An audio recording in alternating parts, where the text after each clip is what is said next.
안녕하세요. 암에서 디벨로퍼 이반젤리스트를 일하고 있는 이동명이라고 합니다. 이번 장에서는 펠리온에 대해서 설명을 드리고 펠리온에 접속하는 방법 그리고 그에 따른 실습을 한번 해보고자 합니다. 펠리온이 많이 생소하실 것 같은데요. 2018년 8월 1일부터 이 기존에 사용하고 있던 엠베드 클라우드를 펠리온이라는 이름으로 새로 런칭을 했습니다. 그래서 펠리온이라는 이름으로 디바이스 커넥티비티, 시큐어 아이덴티티, 그리고 디바이스 매니지먼트를 아우르는 것을 펠리온이라고 이야기를 하고 정확한 이름은 펠리온 IoT 플랫폼입니다. 그래서 펠리온이라는 이름을 사용을 하고 있습니다. 보시는 화면에서 보시는 바와 같이 엠베드 OS가 탑재되어 있는 엠베드 OS를 기반으로 해서 동작되는 보드에 어떠한 임의의 데이터를 클라우드로 보내고 그 클라우드에서 데이터를 매니지먼트하고 매니지먼트 된 내용을 위 상위 레이어로 올려보내는 그런 실습이 되겠습니다. 이번 실습에서는 실제 상위 레이어까지는 가진 않고요. 그러니까 클라우드에서 데이터가 수신되는 정보까지만 보여드리도록 하겠습니다.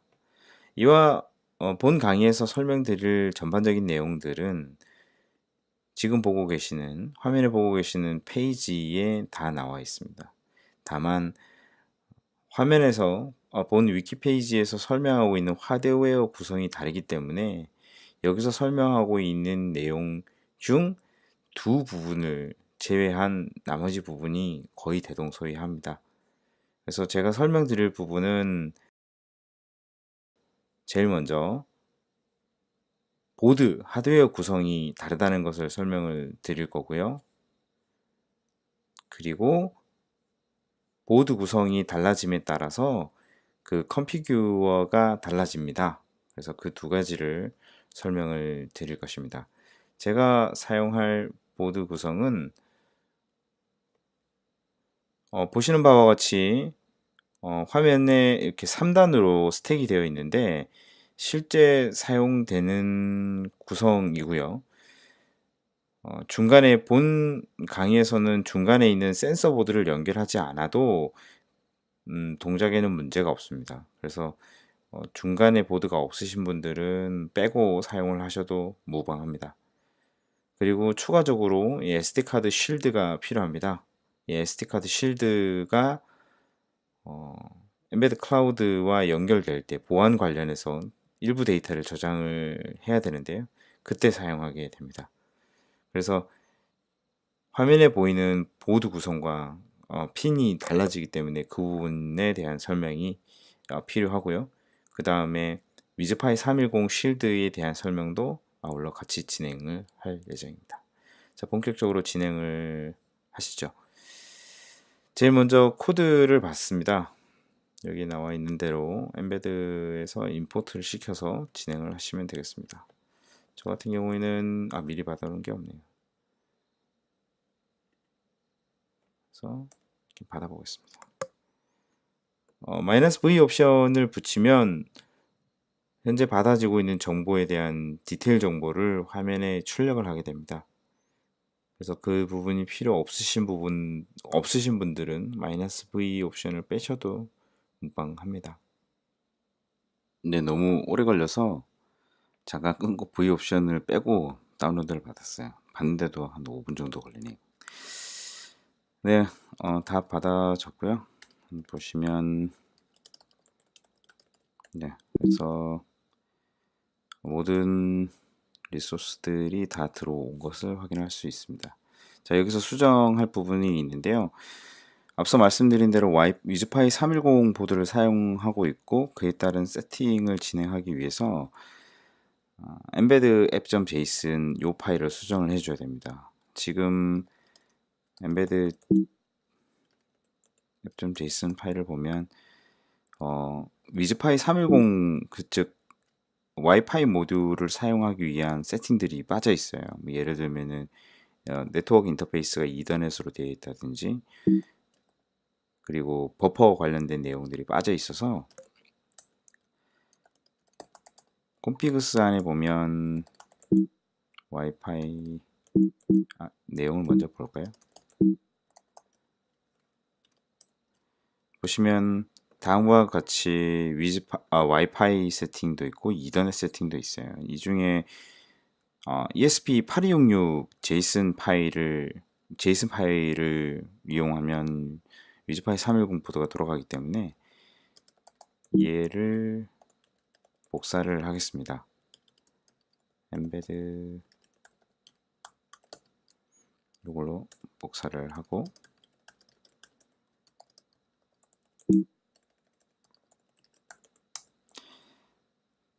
들어가 보면 네, 이렇게 다음과 보이시는 바와 같이 네트워크 인터페이스가 와이파이 ESP8266으로 되어 있고 그와 관련된 SSID나 패스워드들이 세팅되도록 되어 있는데 추가적으로 와이파이가 아니고 위즈파이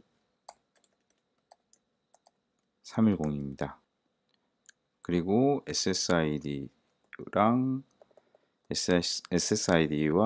패스워드를 넣으시면 되겠습니다. 패스워드가 설정되어 있지 않은 경우에는 패스워드 부분은 신경 쓰지 않으셔도 되고요. SSID만 맞춰주시면 접속하는 데 문제가 없습니다. 그래서 수정하시고 나가시면 되겠습니다.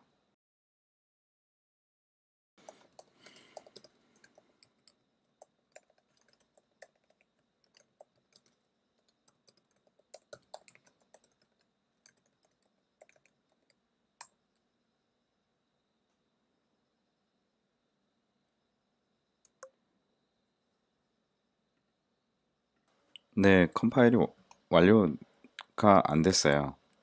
왜냐면 엠베드 클라우드에서 시큐리티 관련된 내용을 받아야 됩니다. 이 절차는 앞서 보여드렸던 위키 페이지에도 똑같이 나와 있습니다. 여기 보시면 다운로드 더 디벨로퍼 시큐리티 크리덴셜이라고 되어 있죠. 그래서 따라주시면 되고요. 그래서 접속할 위치는 펠리온 포탈이라는 곳을 접속하시면 됩니다. 주소는 여기이고요. 네, 펠리온에 가입을 하시고 다음에 로그인을 하시면 되겠습니다.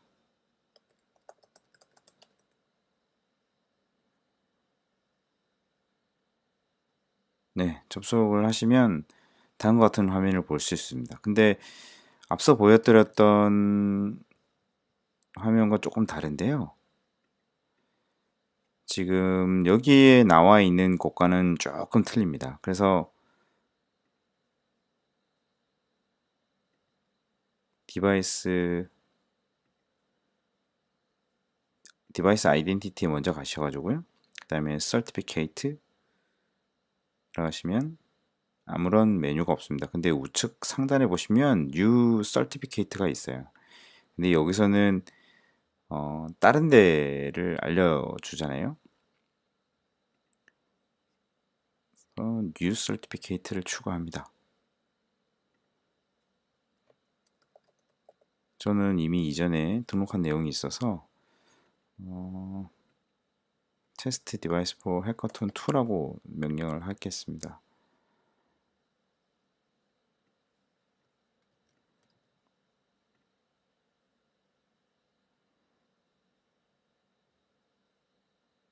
네, 이렇게 되면 이 서브젝트로 네임이 만들어졌고 네임을 클릭을 하면 이렇게 서티피케이트가 나오게 됩니다. 이 서티피케이트를 다운로드 받으시면 됩니다.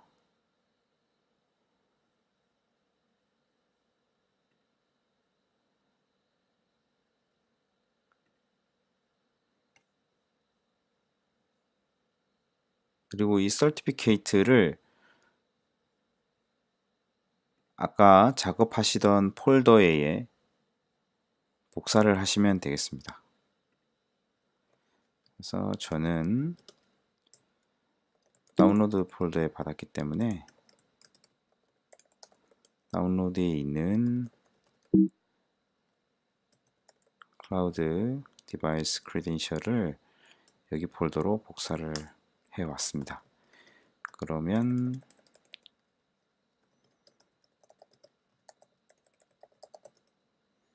다음과 같이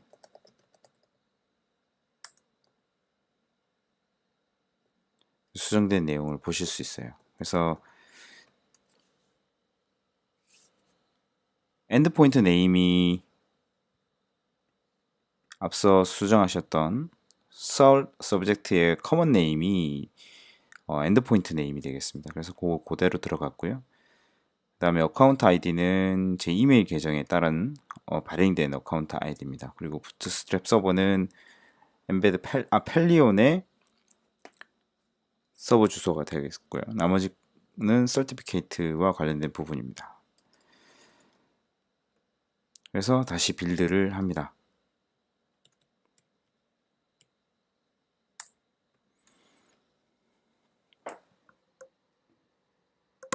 그러면 빌드가 완성이 됐어요.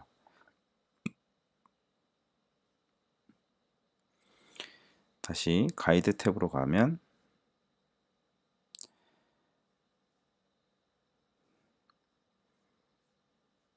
가이드도 마찬가지로 다 빌드가 됐죠. 이제 빌드된 바이너리를 컴바인 시켜야 됩니다. 부트로더와 컴바인 시켜야 되는데 여기서 나타내는 그림은 실제 돌아가는 앱의 위치, 그리고 메타 헤더 데이터, 그리고 부트로더가 위치하는 위치를 알려줍니다. 이렇게 구분 지어 준 것은 나중에 포타라고 펌웨어 온 더 에어라는 그런 퓨처를 사용하기 위함인데요. 원거리에 있는 디바이스의 펌웨어를 업데이트하기 위해서 포타라는 기술을 사용을 하게 됩니다. 그것을 위해서 바이너리를 컴바인 시킵니다.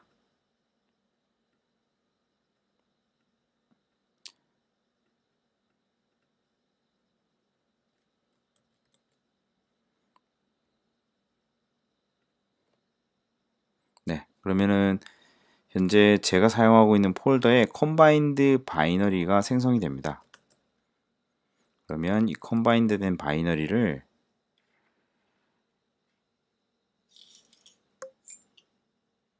보드에다가 전원을 넣고요.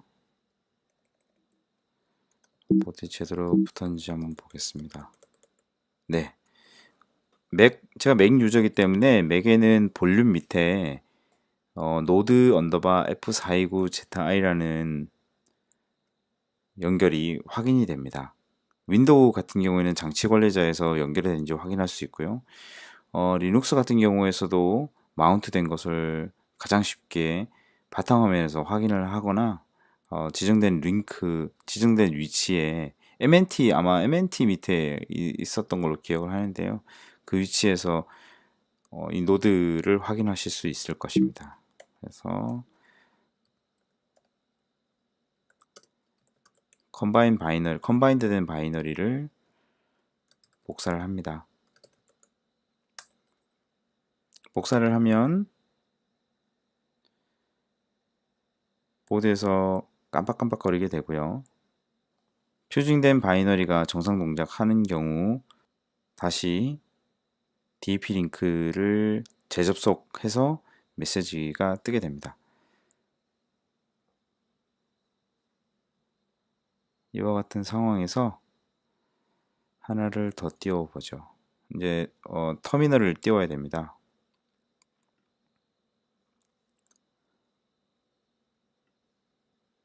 이 터미널은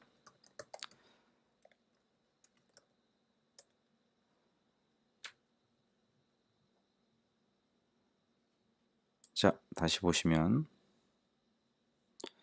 부팅을 다시 리셋을 누르면 부팅을 하면서 스토리지를 확인을 합니다.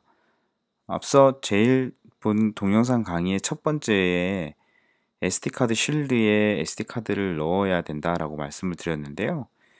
그때 넣은 SD카드가 약 4GB짜리입니다. 저 같은 경우에. 그래서 여러분들이 사용을 하실 때에는 그 위치에 잘 맞게끔 연결을 하시면 되고 그 SD카드 쉴드에 SD카드를 넣고 지정된 포트에 연결을 해 주시고 부팅을 진행을 하면 됩니다. 그래서 정상적으로 문제가 없을 때 다음과 같이 네트워크에 접속을 하게 됩니다. 저는 개인적으로 사용하고 있는 네트워크에 연결을 했고요. 다음에 정상적으로 연결이 되면 위즈파이 310 보드에서 성공했다는 메시지를 받고 출력을 하게 됩니다. 맥 어드레스와 IP 어드레스를 출력하고 최종적으로 클라이언트에 레지스터 됐다는 메시지를 받으면 성공한 것입니다.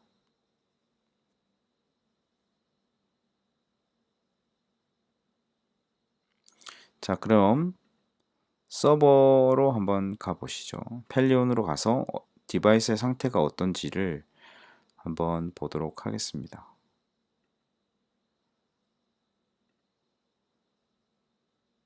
자, 디바이스가 두 개가 붙어 있는 것으로 나와 있는데요. 지금 제가 사용하고 있는 아이디가 한 개인데 붙어 있는 게 두 개라는 이야기가 되겠습니다. 그래서 접속을 해보면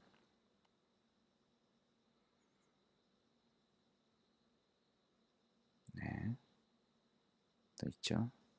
그 다음에 디바이스 이벤트로 넘어갑니다. 디바이스 이벤트로 가보면 현재 붙어 있는 디바이스에 대한 정보와 그와 관련되어 있는 이벤트들을 컨트롤할 수가 있어요. 자, 메뉴에 있는 거를 보시면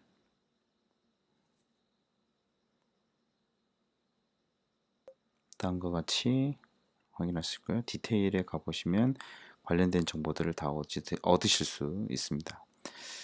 자, 여기서 보면은 현재 시리얼 넘버 그리고 접속된 이름, 매니페스트 타임스탬프 관련되어 있는 모든 정보들이 다 올라오죠.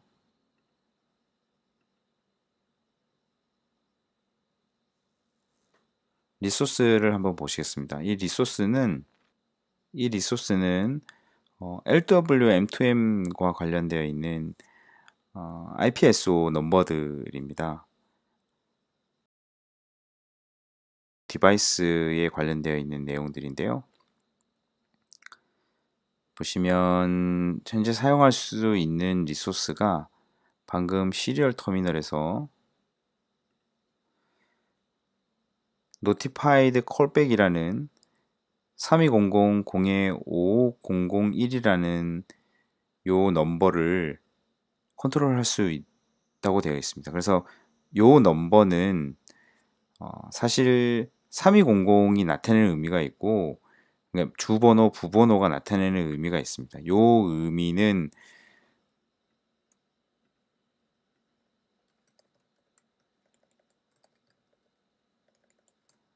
IPSO 오마로 검색을 해 보시면 PDF 버전을 보시는 게 좋겠습니다. 각각의 오브젝트들에 대해서 설명을 자세하게 해놨어요.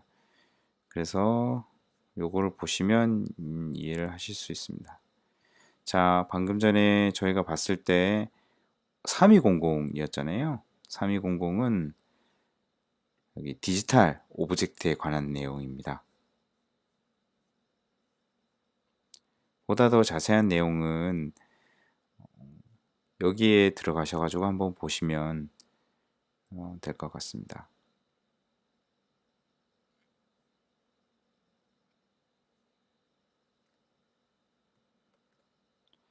네, 다시 디바이스로 가서 이 디바이스 리소스가 어떻게 동작을 하는지 한번 보시도록 하겠습니다. 여기에 방금 전에 리소스를 누르면 리소스에 대한 것을 누르면 지금 현재 상태가 어떤지를 나타내 줄 수 있는데요. LWM2M 스펙에는 인티저 타입으로 되어 있고 그 상태를 확인할 수 있다라고 설명을 해놨어요. 그래서 제가 만약에 보드에 있는 버튼을 누르면 그에 대한 이벤트가 올라옵니다. 시리얼 메시지와 함께 같이 보시죠.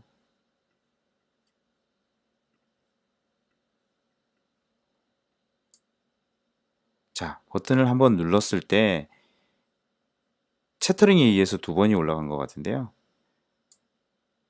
지금 한 번 누르면 카운터가 올라가게 되어 있어요.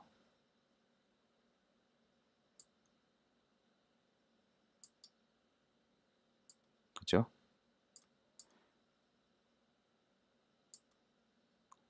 코드가 제가 누를 때마다 그 개수를 카운트하게끔 되어 있기 때문에 그래프가 이런 식으로 쭉쭉쭉 올라가는 것을 확인하실 수 있겠습니다. 자, 이것은 버튼 객체를 연결했을 때 이야기고요. 버튼 객체가 아닌 다른 센서에 대한 객체를 등록을 했을 때 그거에 대한 액션을 바로바로 확인을 하실 수 있어요. 그래서 다음에는 센서 노드, 뭐 온도 센서, 습도 센서, 삼축 가속도 센서 등에 대한 동작 확인을 진행하는 실습을 확인해 보도록 하겠습니다. 감사합니다.